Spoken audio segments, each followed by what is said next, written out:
As San Francisco travels to Levi South to face off against the Rams, a majority of their offensive weapons are expected to miss time, including Deebo Samuel, George Kittle, and CMC. This means more than likely, Kyle Shanahan will have to call on some young players, including the rookie Jacob Cowing. This is especially the case when John Lynch has stated recently he may get some opportunities on Sunday when speaking about Cowing. So in this video, I want to break down some of this film on the offensive side of the ball and his career up to this point in hopes to illustrate the type of player Cowing is. Starting out with this film from early on in this preseason, the first thing that pops out is his speed. He runs his 40-yard dash in 4.38 seconds. This means defensive backs, especially in man coverage, need to respect this speed or he can hit them on a double move, which is exactly what happened in this Saints game with Cowing running a fake out and go. And I love how he's running this route. He waits until this defensive back tries to close in on him on this out, and then he knows he has him because of his speed and acceleration, and you have to appreciate him slowing down for this ball.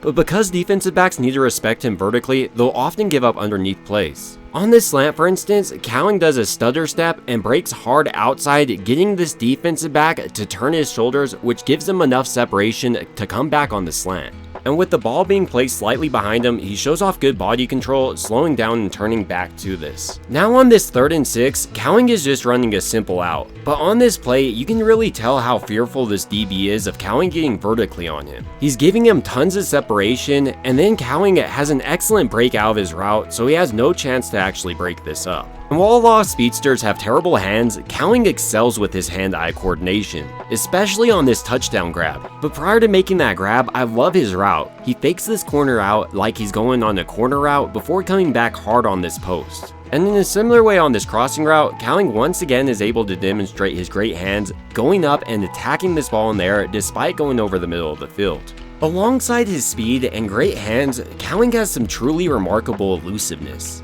On this screen, for instance, even though Cowing loses 5, he jukes out 2 players, and it's the most impressive loss you'll see. And if he was able to just get one more block, this would have probably been a massive gain for Cowing. Look how much green he has in front of him. So while screens appear to be a good way to get Cowing incorporated into this game, you can also give him some carries to help take off some of the workload for Mason. Specifically, his athleticism makes him the perfect type of player to take some end-arounds in this game. Because even when it's not perfectly blocked like here, where 55 is in the backfield, Cowing's athleticism, specifically his acceleration, is too much to handle on a play like this. So even though Cowing isn't the biggest player, he's the type of positionless player Kyle Shanahan can plug into his offense and have everyone wonder where Cowing's been this entire time. So ultimately, based off his film, he looks like the perfect fit for Kyle Shanahan's offense. This is especially the case when you start to examine his career up to this point. We were first introduced to Cowing in Maricopa, Arizona, where he played at Maricopa High School, and as a senior, he had 28 receptions for 872 yards and 10 touchdowns. And according to 24/7 Sports, he was ranked as a 2-star recruit and had a single D1 offer from UTEP, which he accepted.